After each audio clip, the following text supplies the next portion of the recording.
Good morning, everyone. Anita and Cheryl here with Feng Shui Friday, all in alignment. Look at that creating straight. sacred spaces. Yeah, so I just wanted to say that last night we did guidance from spirit with Cheryl as the vessel channel, amazing channel. And wow, it was fantastic. It was really it was so cool, so cool. And everybody that tuned in, loved it, and got great messages, great guidance from spirit. And yeah, so just a big shout out to you, my friend. It was excellent. Thank you. I received that, and I say the hardest part for me is stepping aside and keeping my own opinions and my own programming out of the conversation. They'll say something and I'll what? What the heck is that about? Yeah, no, it was excellent. Oh, I'm happy to hear that. I remember bits and pieces, and I'm yeah, it's we'll an interesting perspective so that you can listen to it. Yeah, well, and I don't need to know. Yeah, because it wasn't for me, right? The questions weren't for me. It was specific to each person that asked the question. So yeah, do we have anybody joining us live this morning that we need to say good morning to? I don't see anybody yet, but I'm sure that there'll be a few of them joining in. We'll roll along as we usually roll along. So as Anita mentioned, we are all in alignment with Anita and Cheryl. And this is Feng Shui Friday, where we talk about creating and helping you create sacred space. It was interesting. I do remember that from last night, that the card that came up for the theme was create space. Yeah, it was, and it was cool. Card number 11. So that was pretty cool. Anyway, so we always get our topic from the Personal Paradise card deck of Tara Catherine Collins, founder, incredible Feng Shui master extraordinaire, a dear friend. Yes, amazing woman. So I had already shuffled. 2 cards came out together, and 1 card came out upside down, face down. Okay. So the 2 cards that came out together were the number 3 color, the number 22 comfort and safety. Interesting that the card that came out face down is the number 33 card. Single woman's bedroom. And I thought, exactly. It'll be interesting how this all melds together. But the fact that we've got a 3, a 22, so a double digit, and a 33, a double digit, or combined with the 3 is a triple digit. And I'm just going to grab my double digitology book because I think that 333 is significant. Yeah, probably is, because that all adds up to a 9 and and good morning, Kathy Strauss. Good morning, to have you join us. So I'm just checking out Marilyn Harper Joy Roby's double digitology book to read about the triple digit. I'm chuckling. The 333 is an interesting energy because it is magnifying the energy of the ascended masters. When you start seeing 333s, pay attention, because the masters are working hard to get your attention. It adds up to a 9, which is the ending of a cycle of believing that you are alone. I'm pretty sure that's why I came up with single woman's bedroom. Ending the cycle of believing that you're alone. Oh, that's a good one. Yep. Yeah. Knew there was a reason I had to look that one up. Good morning. Yeah. Good morning, ladies. Thank you for joining us. Well, and so the 3 cards, just, if you just popped in again, the 3 cards today were color, comfort and safety, and single woman's bedroom. And we usually do talk numerology at the end, but that was actually good to start there. To start with. Yeah. And then, the fact that it's, what do you believe? And then the 333 being a master number, right? So the Yes. masters are trying to connect with you. And so then again, when we're talking about bedroom, this one comes up single woman's bedrooms. And we think about now the master bedroom, right? So that's kind of interesting too, because where did that term come from? That it's the master bedroom. Does that belong to the master or the mister, right? The master of the house. Yep. And so then again, there's some clues as to how should we be treating that space. And if it's the single woman's master bedroom, then she is the master of her life and her beliefs and all of those kind of things, right? Exactly. But then now it's like, okay, well, do you want to invite a mister into your master? And if so, then hey, guess what? We can do that through some color, and we can do that through providing that comfort and safety, so that the whole autonomic nervous system starts to relax, do comfort. that. And then it feels a little bit more like, whoa, a little more movement can happen when you're, going with the flow, baby. Yeah, exactly. Exactly. So let's talk a little bit about comfort and safety in the bedroom. And the first thing that comes to my mind are headboards, footboards, right? Because, and many people will go with something very ornate. We've been into a home, well, I guess it was last fall now, with the class, because Anita is the certified instructor here in Canada for the Western School of Feng Shui. And we did a couple home consultations as the group. And the one master bedroom had a very metal, very ornate, very ornate headboard and footboard. And interestingly, it was a bit of a challenge to get into. And stubbing the toe on metal in the middle of the night. So let's talk a little bit about safety with the headboards and footboards, Anita, and what we've seen. You know what, that's great, because that's a great example, because there are a lot of those bed sets that do have that metal. And so just think about it, like if you have something metal around you right now, right? So metal is cold, right? It's cold to the touch.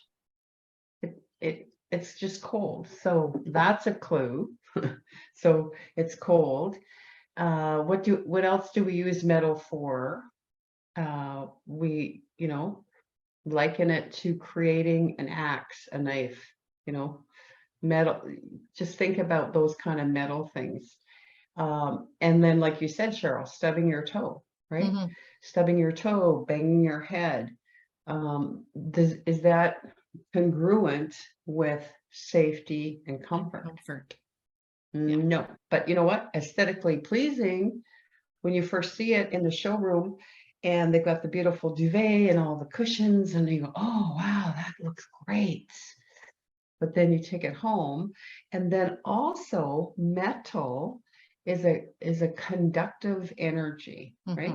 It also helps to conduct, because we're going to find metal in anything that's electric.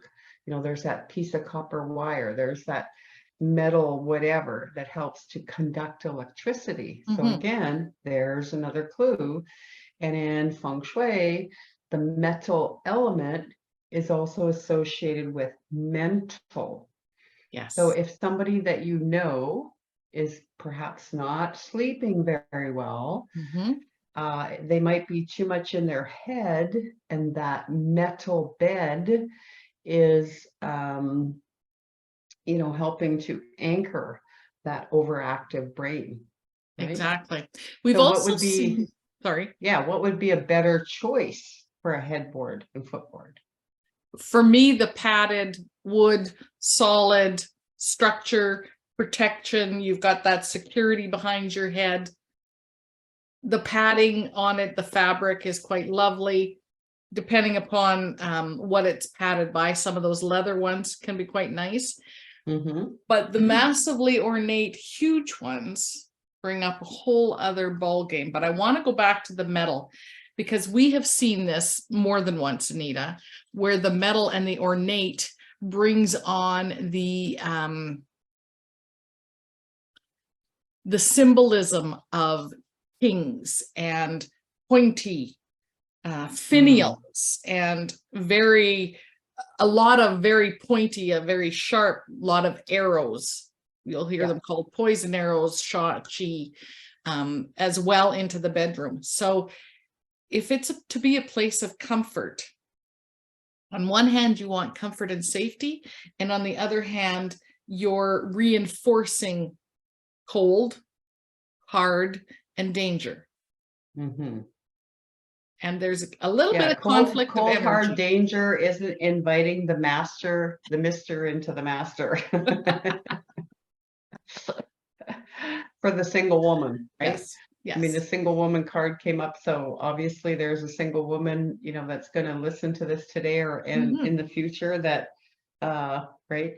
And it could be too, you know, bringing that all together, Cheryl, is, you know, maybe the single woman who wants to invite the mister into the master that has the metal bed or the metal furniture and or the colors of metal. Right? So the colors, that's the other card that came up. You know, so the colors are very light colors.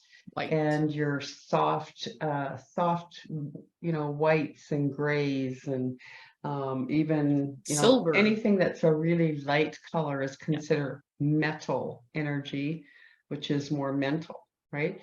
And so that person could be, you know, overthinking and over talking and saying, oh my gosh, I'm not good enough for a person. And, oh, this person asked me on a date, but, oh, you know, it's just like blah, blah, blah, all this mumble jumble. So how can we calm that metal energy in the bedroom when it shows up with color, right? Because it can show up with color and not necessarily the metal itself.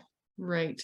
Well, we can bring in some fire because we know that fire can melt that metal, which can be very helpful. Makes it liquid, and then exactly, and then it flows a little bit better, right? And we want a little fire in the bedroom, but not in an exorbitant amount. Again, it's all in balance and check. That's the whole principle and principles and behind feng shui, right, is creating that balance, creating harmony in our spaces, creating sacred spaces. Exactly what we're talking about and what we're all about, Anita and I. So yeah, in the color, you could bring in a warmer color. So if you have the whites sheets, let's just say a white sheet or a sheet that's about skin tone, you know, go with the tanny, pinky rose. Instantly, you can imagine white, cold, crisp, soft pink, soft. So you even said the word soft and associated the softness with it. And then all of a sudden you just start to melt a little bit, right? And so it can be as simple a shift as that.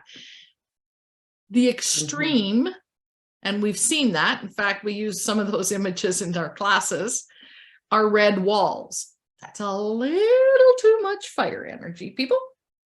Okay, that's a lot too much fire energy in the bedroom. Well, so one of our single gals on here says that her bedroom has exotic purple walls, a white leather bed, and a crystal chandelier.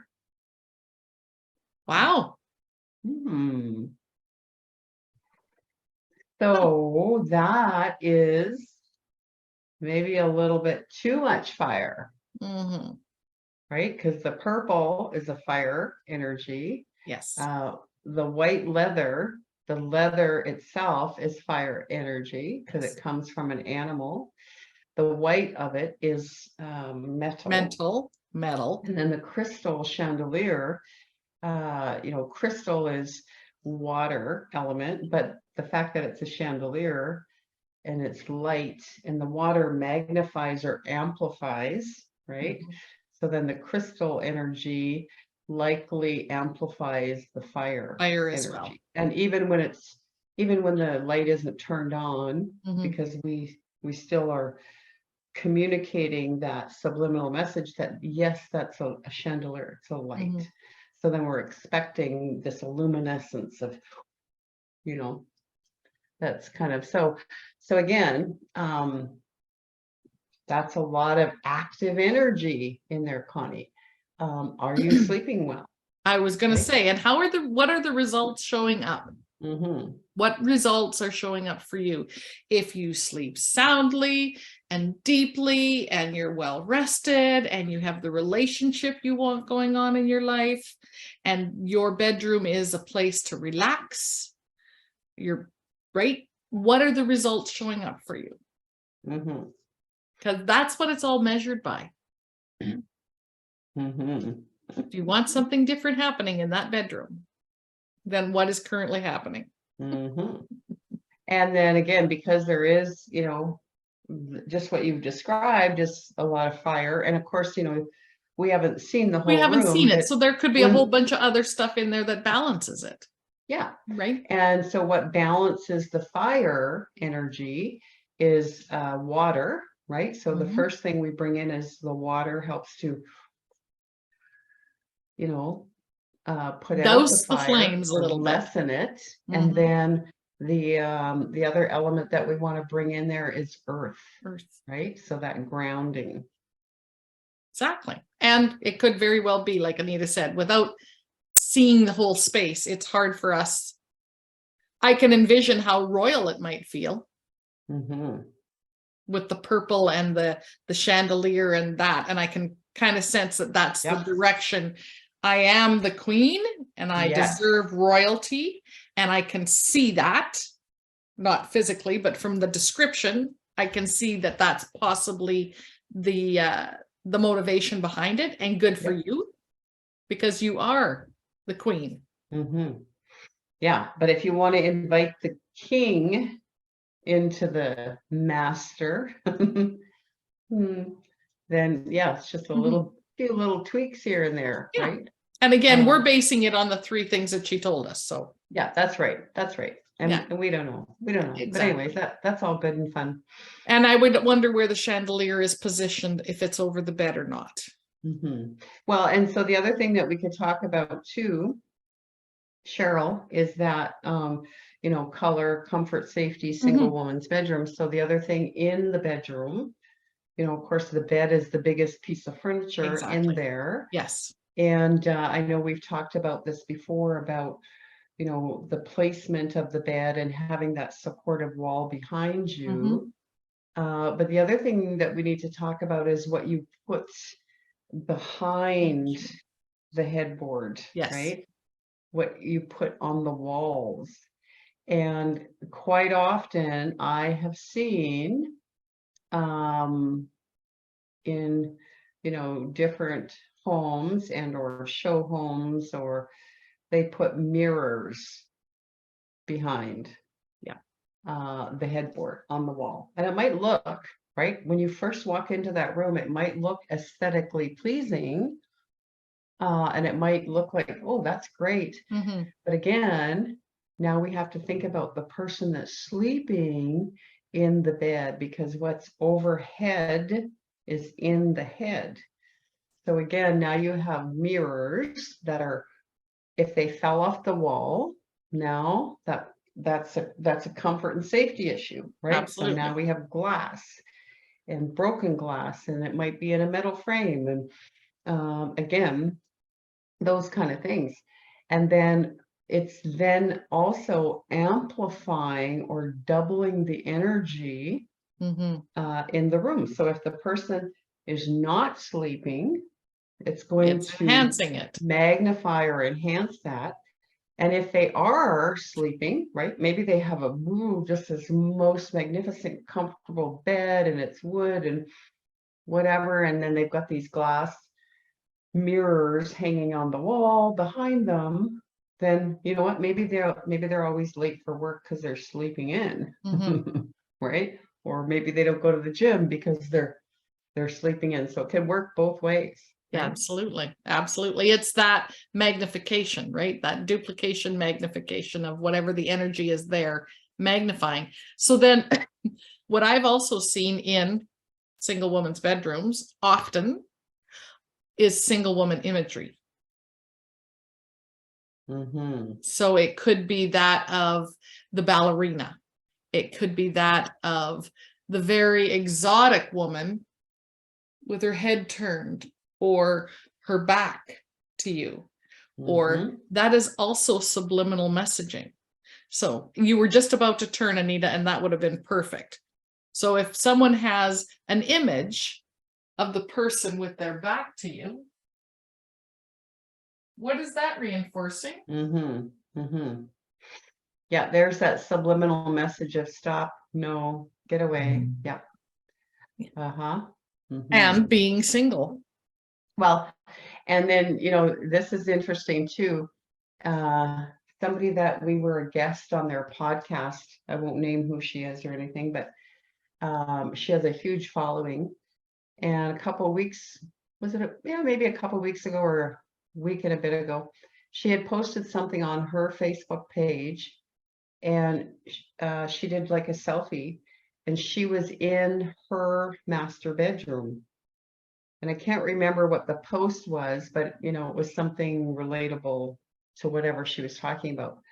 But anyway, so when I, looked at her space with my feng shui eyes, I'm like, okay, totally mental energy going on in the room, which probably drew her in there to do her little selfie and thing for her Facebook post. But I also noticed that there were images on the dresser and images on the wall that looked like family photos, particularly an image of her dad and some children. And so then it was like, okay. Again, we have to put on our feng shui eyes and say, who do we want watching us in the bedroom? And when you talk about that imagery is so impactful. And especially in that master bedroom, yes, we need to be very, very intentional about what it is that we are impressing upon the subconscious mind or impregnating, right? So you have an opportunity to really impregnate an idea, an intention, a thought by that imagery. Yeah. Agreed. I'm just reading some of the notes here. Oh, sure. What do we got? Jacqueline says that her bedroom window is her headboard. However, she also says that when she moved her bed from the north wall to the east wall, she now sleeps like a baby, but still no king. Okay, so that's interesting. Because we always say, we wouldn't recommend that somebody would put their bed under a window.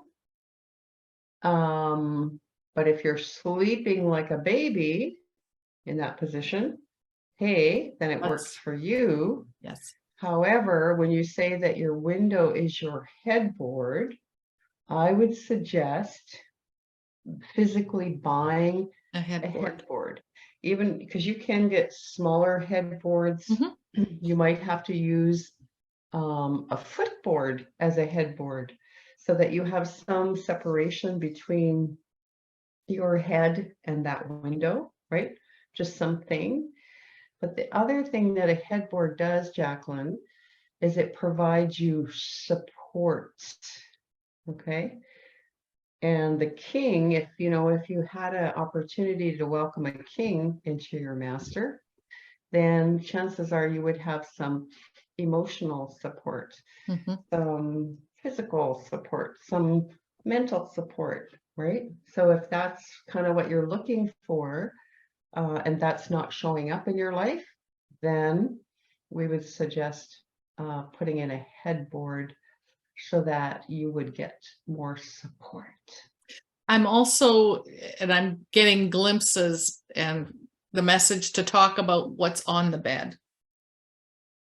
So when we've filled our bed, like we talked about a couple weeks ago about the couch that had all these pillows on it, there was no space for anybody. Yes.